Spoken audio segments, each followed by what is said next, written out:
Bonjour à tous, je reviens dans une nouvelle vidéo aujourd'hui pour vous souhaiter la bonne année.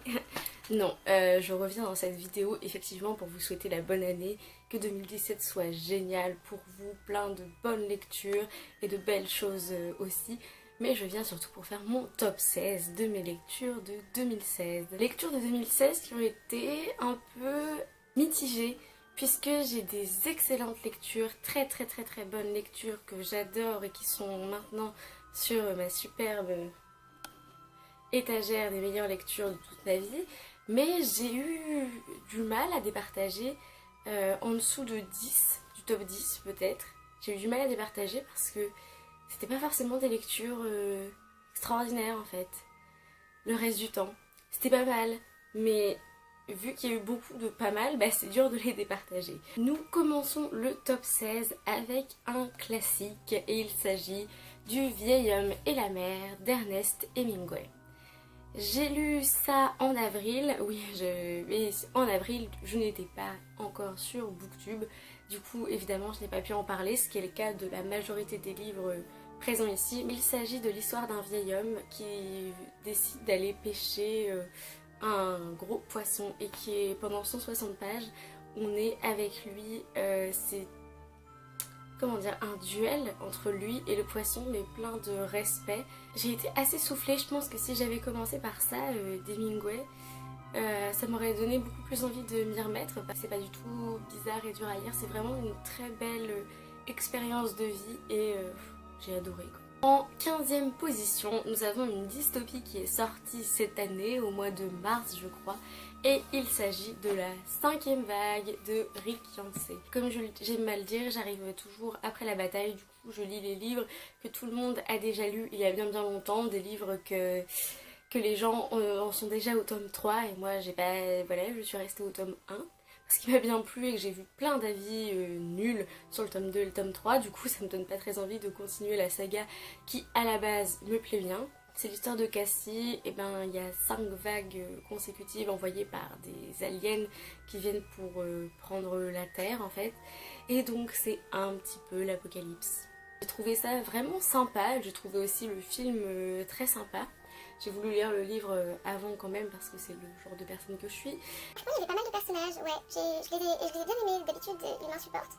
Mais là, c'était vraiment pas trop mal, honnêtement. Honnêtement, c'est pas mal. Voilà, c'est ce genre de lecture que j'ai eu cette année, des lectures pas trop mal. Voilà, c'était sympa. Alors là, pour la place 14, ça fait un bail que je l'ai lu puisque c'était ma première lecture de 2016. Et il s'agit du très détesté Allegiant, donc Divergente, le tome 3 de Veronica Ross. Voilà, tout le monde a détesté ce tome. En général, les gens aiment bien aussi cracher sur Divergente, disant que le tome 1 était bon, que le tome 2, déjà ça commençait à être mauvais, et le tome 3, n'en parlons pas. Eh bien moi, j'ai bien aimé toute la trilogie. Effectivement, je ne dis pas qu'il n'y avait pas de soucis avec ce troisième tome, mais je trouvais qu'il était porteur de beaux messages, et le fait que ça innove un peu dans la mort de certains personnages, et ben ça m'a intéressée franchement. C'est un peu le genre de fin que j'aurais souhaité pour Hunger Games du coup. Voilà. Non, franchement, je comprends pas les... Enfin, je peux comprendre les gens qui n'ont pas aimé la fin, mais ça, pour moi, ça remet pas en question toute la série. En 13e position, nous avons une lecture d'octobre 2016 dont j'ai déjà parlé sur la chaîne. Du coup, je vous laisserai le lien en barre d'infos si vous voulez avoir un avis plus constructif. Il s'agit de Prière pour la pluie de Denis Lehan. Du coup, c'était mon premier essai avec ce genre-là, le genre du thriller, on va dire. Et j'ai pas mal aimé, franchement. J'aime bien la plume, la traduction de la plume de Denis Lehan. Je me suis attachée à ces personnages. J'ai pas deviné la fin. Je pense que c'est un peu le plus important pour ce genre de bouquin. En 12e position, nous avons un livre que je viens de lire pour le challenge Cold Winter. Donc je n'en ai pas encore parlé, mais j'en parlerai dans mon bilan du Cold Winter Challenge. Il s'agit de Bal de givre à New York de Fabrice Collin. J'avais déjà lu ce livre il y a plusieurs années et j'avais rien compris du tout, je dois l'avouer. j'étais une quiche, voilà. J'ai relu et pour moi c'est comme si j'avais fait ma première lecture, puisque la première lecture, la vraie première lecture, j'avais rien compris. Là j'ai été vraiment super touchée par toute la poésie qui se dégageait du New York givré de Fabrice Collin. J'avoue, j'ai eu un gros crush sur le masque. L'ambiance était vraiment super pour débuter mon Cold Winter Challenge et mon mois de décembre. J'ai choisi de vous présenter en 11e place les 2 tomes compagnons pour moi de Sorge Chalendon. Il s'agit de Mon Traître et de Retour à Killybegs. Dans Mon Traître, on suit Antoine, un jeune Français qui arrive à Belfast pendant les troubles de 1979.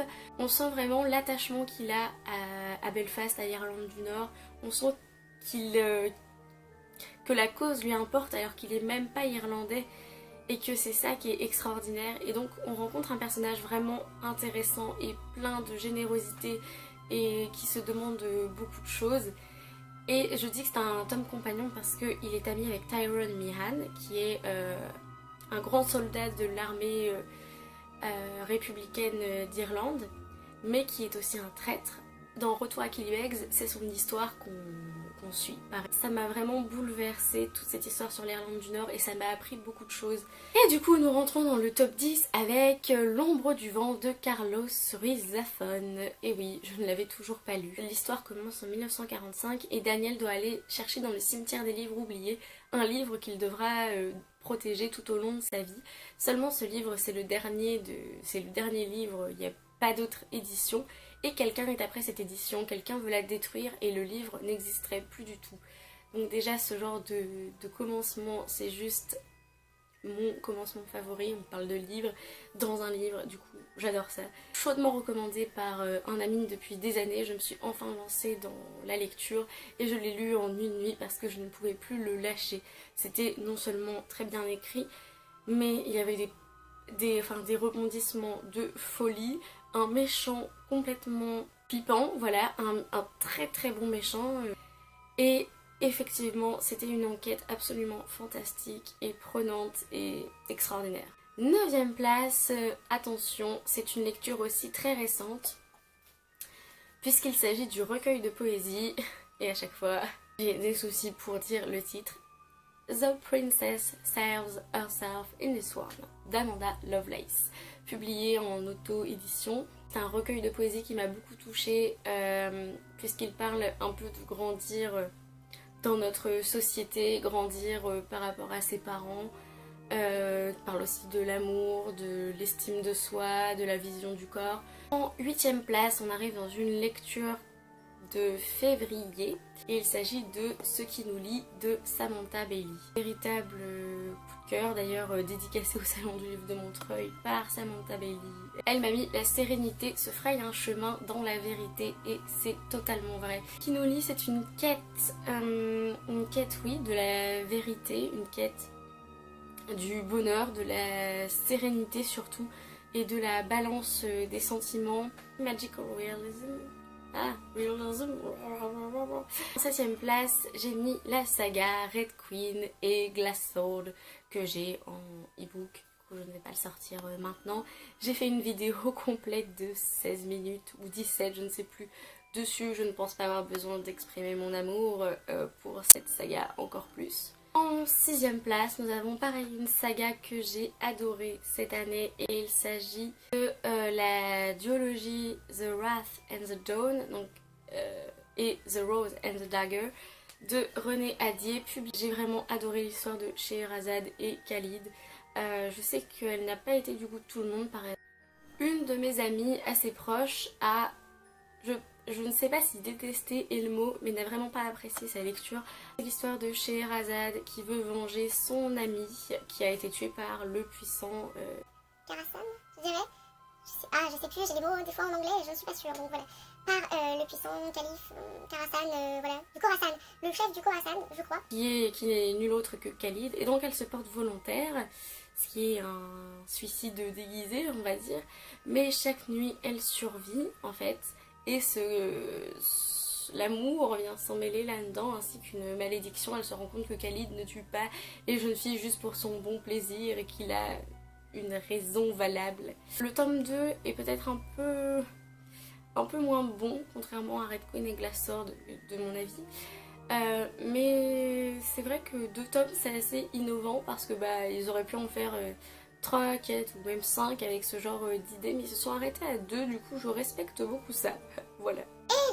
Et là, mes bien chers amis, nous arrivons dans le top 5.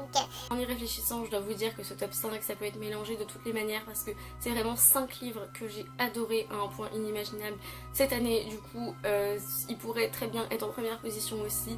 Du coup, 5ème position de mes lectures de 2016, il s'agit de Peter Pan de J.M. Barrie, qui est un classique immense et extraordinaire et magnifique et époustouflant. Et voilà, vous allez peut-être me jeter des tomates, mais j'ai jamais été fan du Disney.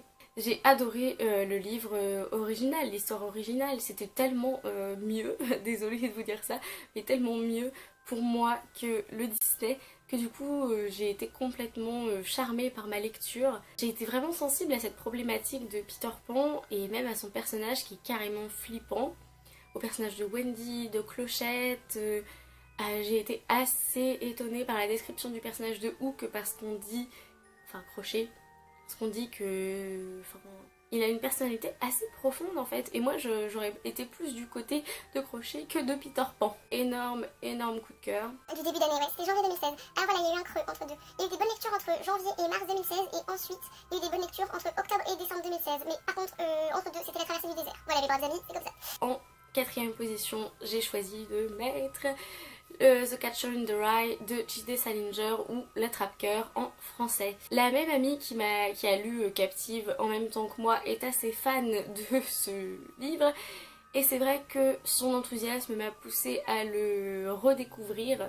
J'ai été super touchée par Holden Caulfield, j'ai trouvé qu'il y avait des citations magnifiques, un beau roman d'apprentissage, la plume est extraordinaire, le personnage principal porte le roman à bout de bras d'une manière absolument fantastique. 3ème place, il s'agit d'un roman YA. C'est l'histoire de Ashlyn Hunter et Chance.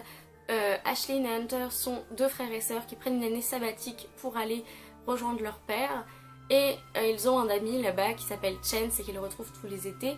Les relations entre les personnages sont assez complexe entre Hunter, Ashlyn et Chance, et c'est ça que j'ai vraiment bien aimé, outre le fait qu'il y a une romance gay et que je cherchais ça, une bonne romance gay depuis très longtemps, ou même une bonne romance tout court, parce que franchement j'ai l'impression que les romances gays sont tellement mieux faites que les romances hétéros, je ne sais pas pourquoi. Le personnage de Chance est absolument extraordinaire et il m'a fait vivre des frissons, et j'ai eu tellement de mal après ce livre-là, à essayer de me remettre dans une autre lecture parce que j'avais passé un moment tellement extraordinaire.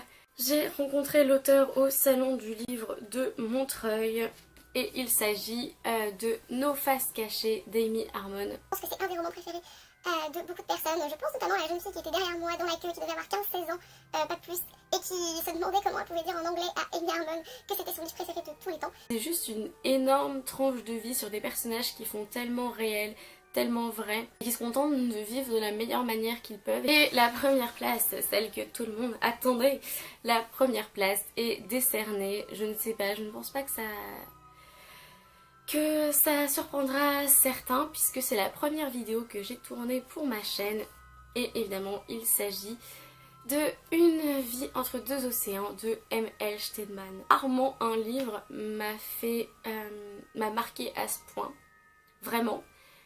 Du coup pour moi c'était une évidence que de toute façon il serait dans mon top 16 2016, mais c'était aussi une évidence qu'il serait en première position parce que j'arrive même pas à comprendre pourquoi, mais le personnage de Tom Sherbourne m'a tellement touchée, m'a pris au trip, leur histoire m'a prise au trip, et quelque part j'y suis encore sur l'île de Janus et sur Port Partageuse. Et bien c'est tout pour ce top 16 qui est extrêmement long, mon dieu. Bonne année déjà, puisque quand vous regarderez ça, eh bien on sera déjà en 2017.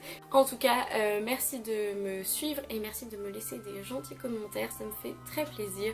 En attendant une prochaine vidéo, comme d'habitude, amusez-vous avec vos lectures, appréciez vos lectures et bisous.